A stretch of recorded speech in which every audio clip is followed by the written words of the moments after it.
come before you today.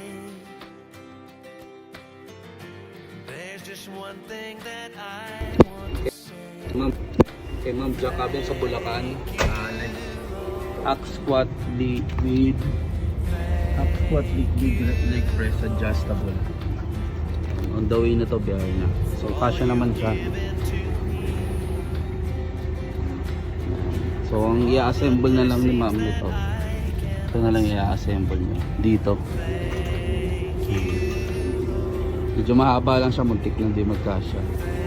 Buti nga nagawa namin ng parang yung model nito. Okay na, thank you. Like, with a song of praise, with an outstretched arm.